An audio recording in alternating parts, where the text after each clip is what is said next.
I was getting ready to go to a party, and then my buddy was already outside, you know, and so I can hear him. And then so as soon as I'm leaving the house, my sister's popping in, sat me down. They told me the pros and cons, and I'm just like, they're trying to convince me, and it's like it's so hard of being able to like go from like not even being able to picture even touching someone's head like that, right, to like, yeah, you're gonna do it. You know right, what I mean? Like, right. well, I guess I'm going to barbering school. You know, it's like, yeah. You get out of school and stuff. Did you go right away into like your sister's business? So I was on my sister's because my mom had moved. So, and then eventually they came back and open up a shop again. And then eventually I think I was working with them for a little bit, or no, I was at my sister's, and then I met my daughter's mom, and then, you know, she told me her goals and plans, which was to go to university, you know, WSU, and you know, get her bachelor's in journalism broadcasting. And so I was like, hey, if you need the help, I got you, you know. So for sure. I basically, you know, once I agreed to that, you know, and then we had a baby on the way too, which, you know, my daughter Audrey. So I was like, you know, I knew that it was important for me to have her back, you know, not only for her, you know, for her, she can live her dreams, and then my daughter will, you know, is gonna be secure, you know what I mean? So yeah. And so she basically, you know what I mean, all she had was me as support. So I was just like, all right, you know, like, let's get it, you know. And so after I had to go and help her out while cutting hair at my sister's on Court Street, so I would go to Pullman, bro, and I would, you know, be up for the whole week. And then I would be cutting out the fraternity houses till 4:30 in the morning, 4 in the morning, 3:30 in the morning. Like, that was my dreams to come true, and I had no money, you know what I'm saying, to begin with. So I honestly was looking at barbershops with no money, bro, just using the law of attraction, you know. And the realtor's coming out of the building, and he's like, what do you think? You like it? You know, after you showed me the Studio One, and he's like... So this is after you had already, like, you know, you had worked at your sister's, kind of create your thing. So then you started investing in your own spot? Yeah. So by that time, I already came out with the name, like Johnny Blade, the barber. Okay. So I already had a bunch of designs out there. And then my sister liked my work a lot too, and she saw that I was ripping out a bunch of designs, and she actually put all my haircuts in her big window, you know. So they were like displayed, and it brought a lot of traffic in and stuff like that. And I just stayed busy, and I built my name, and, you know, I try to keep us...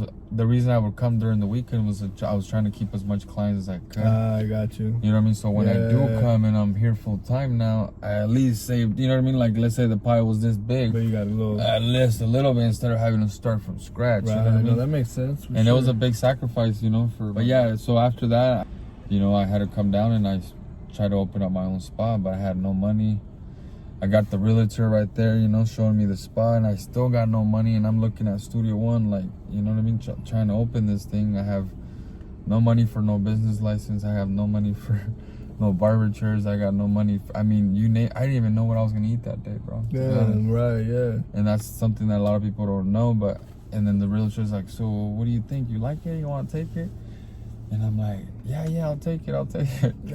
And then right there and then I started looking for money, you know what I mean? And he gave me, I think, a day or two, and then, but I mean, I was choosing one side of the studio, and then I ended up peeking into the other side, and I kind of cleaned up the window, because I started kind of seeing that it was empty too, and I was like, hey, what's up with this side? And I, you know, like just off a movie, bro, like I cleaned it up, and I'm like looking, and it was empty, and it looked nicer than the other side, and I was like, what's up with this? He's like, oh, well, same price, same owner, same... You want to look at it? I was like, yeah, let's look at it. Bro, and then he told me that side had a bathroom and then a little kitchen, and so I only came in halfways, and I was like, I'll take this side for sure. Yeah. So I started off with that one side, and then I extended it to the other side. So that was Studio One, you know, but... and that's where located? That's 11 South Dayton, downtown Kennewick. Oh, okay. So it's like, yeah, right next to it, right around the corner from Sports Page. So if you think about it, bro, those 3 plastic chairs that I started off, Studio One became Studios. Right. Each chair. Hey. Studio 1, Studio 2, and Studio 3 now. Yeah, you know what I mean? That's hard, yeah. So I didn't even think about that, but I'm like, you know what I mean? If someone told you in the beginning that those 3 plastic chairs that you know what I mean, are going to be actually 3 barbershops, you'd be like, wow, man, you tripping. Yeah. But I didn't, you know what I mean? It didn't even click to the other day. I'm like, god damn, if that's... You know what I mean? If that was my destiny, like, what the... You know? And, bro, my toolbox was on the ground, bro. I had no deaths, no nothing. I did like 12 plus haircuts, bro, with my toolbox on the ground. I'm like, fuck. My back was already kicking in, you know, because, you know, you can only carry so many things in your hand where you have to, you know, eventually drop them. And I'm dealing with little kids and I'm on a plastic chair, the toolbox on the ground. So I managed to kind of like get the bottom of the bases of the chairs. I put them together and it wasn't still long enough for my toolbox to fit. So then I grabbed one of the bases and I put it on top of the other one. So it was all wobbly, but I put my toolbox either way like that and see how wobbly it would be. And it was just enough where it could just sit there and I could grab it. And I'm like, yes, I got a table now, you know? Sure. So I swear to God, bro, that's how I finished my day off. And it was just slowly but surely, you know, it all came together. So, no, I feel it. I've seen a lot of the things you do more so for like, you know, it seems like you do barbering and that's something you enjoy, but it seems like you're really into like giving back to the community. Like exactly. I see, you know, you're constantly like putting on, like showing kids, like, you know, how to cut hair. You put in like a little class for them. You know, you even had gone out to like Seattle and like, you know, fed the homeless, or not fed the homeless, but you cut their hair, right? Oh yeah, we gave them food, the homeless people, shoes. You know, and just kind of giving back. And like, what's kind of, I guess my question is, you know, what inspired that to be like, yo, I got to give back? No, but see, the thing is, a lot of people don't know. I mean, even growing up in Tijuana, you know, like my neighbors that, you know, I grew up in a house with just dirt. The inside of the house was just dirt. Mm-hmm. So when my brother or I was sweeping, there was someone else behind, you know, that person throwing water so the dirt doesn't get up on the furniture. I remember that. In Mexico, dog. Yeah. Shit too. You know what I'm saying? Yeah. Like our bathroom, our toilet was outside, bro. You know what I'm saying? When you had to go pee at night, you'd be scared. You'd be like, La Llorona. Do I really got to go out here? Yeah, you know what I mean? You're all trying to pee on the side of the house just to not, you know, but then girls, imagine how girls got to do it. Yeah, you know? My grandma's house used to be exactly like that. They even had they didn't even have showers back then. They used to have like a big ass bucket. Yeah, with water in it, like a barrel. Yeah, you know, and you just fucking. Yeah. I remember that, and we came from. That's how it was. We went down there. We stayed there for like 1.5 years, 2 years. But I remember when we flew down there.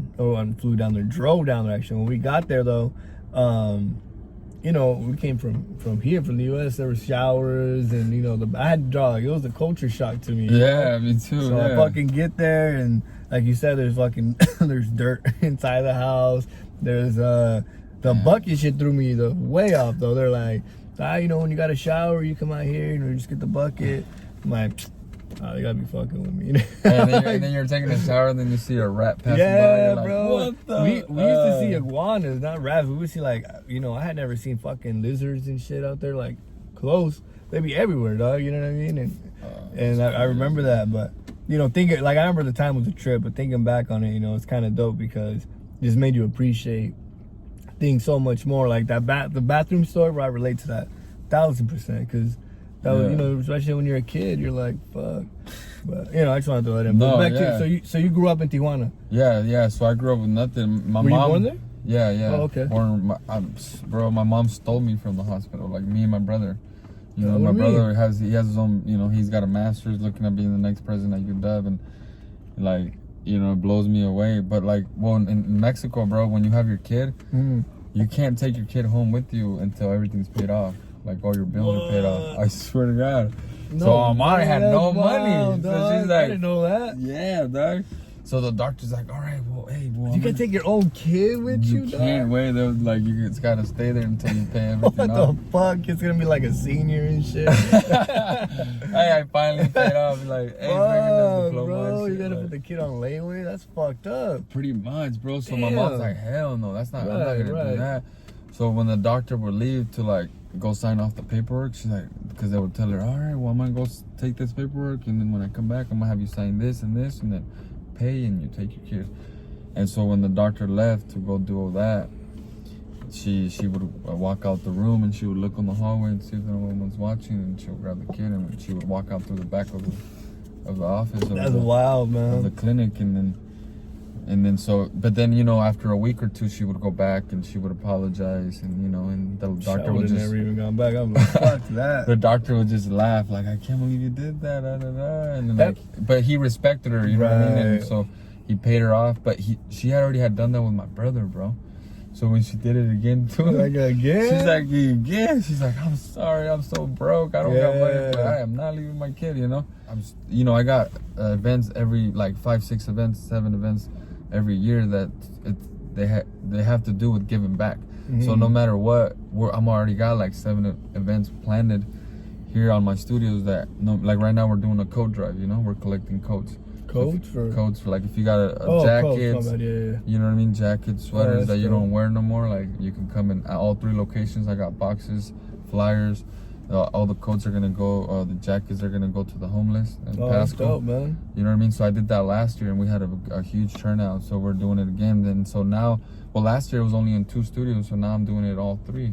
At the end of the day, I want to, when I'm 80, 90 years old, I hope I stay young forever. But that day is gonna come, and so like I want to be able to say, well, I helped out as much as I could, like not I could have, should have, I didn't. I was so stupid not to, We were so blessed, and so so eventually I want to be able to go to hospitals and read with kids with disabilities and hang out with them, that have like they're going through like cancer, like they're just they need us, like I know we're not heroes, like we can fly or this and that, but we can be heroes to people with disabilities, people that are like depressed, people that are going through emotional problems and physical problems, like you know what I mean, by being strong and then leading the way for them and saying, hey, no, that it's okay, and like just being able to hang out with them, and so like just I want to be that guy, and so like and I know I need to put the work in, like I want to be able to like change people's lives, and like. And it's just crazy, like how barbering, like it gives me that extra energy to allow me to do that. Because if I were to work at a warehouse, you know what I mean, or construction, that those kind of jobs, bro, they beat you down. Where your back's kicking after like so bad, and cutting hair, standing all day too, it kicks your back too. But it's almost like it's different. You can sit down for 10, 20 minutes, and then you're like, I'm good. What's up? Let's make the next move. Where in construction, you almost just want to like fall asleep, you know what I mean? You're more, you know what I mean? It hurts more, and then your body tears down quicker and things like that. But I think a lot of it too matters, where your mind is, you know what I'm saying? Right, because you can still do it though, regardless. Because there's a lot of people, who that I've seen that do it, who just, it's like, I mean, you could take people who like been in like prison, and they fucking their whole time they're there, but their mind isn't, it's like the, trap my body, can't trap my mind, saying.